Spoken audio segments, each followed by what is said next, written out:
lakini kwa bahati mbaya, maji yanagonga lori lake na kuliburuza barabarani, ikisababisha uharibifu wa nguzo za taa na majumba. Lisa anagundua lori linasukumwa kuelekea kwake, lakini bado hawezi kuhamisha gari lake. Kwa hivyo wimbi linaishia kumfanyia hivyo. Mitaa yote inapojaa maji, mkondo unahamisha gari la Lisa hadi lilipogonga mti na tawi linapita kwenye madirisha. Maji yanajaza gari, lakini Lisa hawezi kuondoka kwa sababu amekwama.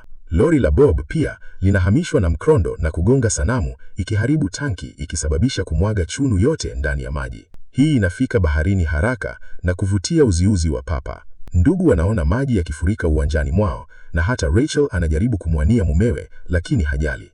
Ghafla, wimbi linavunja dirisha lao na kumwangusha Billy. Rachel anataka kuondoka, lakini Billy hajui jinsi ya kuondoka, kwa hivyo Ron anawakumbusha kwamba gari lina mashine ya kupumua. Nyumbani, Dakota anaona mawimbi yakikuja na kuondoka kwenye madirisha kabla ya maji kuingia ndani ya nyumba. Ghorofa ya juu, anaangalia nje na kumwona Lisa ndani ya gari. Karibuni wanaume wawili kwenye mashina wanasikia Lisa akipiga kelele kuomba msaada. Kwa hivyo, Scott anaruka ndani ya maji na anaanza kuogelea kuelekea kwenye gari. Anapanda ukonini na anajaribu kusogeza tawi, lakini upepo unamsukuma ndani ya maji tena. Kisha, Scott anamwomba Jimmy awatoe wakataji kwenye gari lao. Wakati Jimmy anaogelea kwenye gari lao, Scott anazungumza na Lisa ili kumtuliza. Jimmy anakamata wakataji na anaruka tena kwenye mafuriko, lakini kwa njia ya ajabu anaburuzwa ndani ya maji. Scott anapogeuka, hamuoni rafiki yake popote, kwa hivyo anaenda kumtafuta. Ghafla, Jimmy anaibuka tena akipiga kelele kwa sababu hana mkono. Kisha, nguvu inamvuta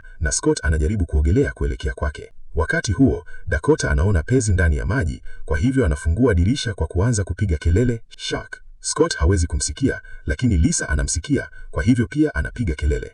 Bob anasikia kelele zote, kwa hivyo anaanza kupiga lateka mlango ili atoke nje na kusaidia. Kwa bahati mbaya, mara tu anapotoka, Papa anamkamata kwa mdomo wake mkubwa. Anajaribu kupigana, lakini hivi karibuni anaburuzwa ndani ya maji pia. Ahirai, Scott anamuona mnyama na anajaribu kuogelea, lakini Papa naye anamkamata na kumgonga kwenye gari la Lisa mara kadhaa kabla ya kumburuza ndani ya maji. Wakati huo, Dale na Brian wanaangalia habari kwenye mashine lao. Wanajifunza kwamba walinzi wa pwani wamepiga marufuku vyombo vya majani kuondoka bandarini kwa masaa 12 kwa sababu ya upepo mkali na mikondo ya hatari. Wanasikia pia kwamba Aniville imefurikwa na maji na kumekuwa na majeruhi wengi. Kwa hivyo, Dale ana wasiwasi kuhusu Dakota.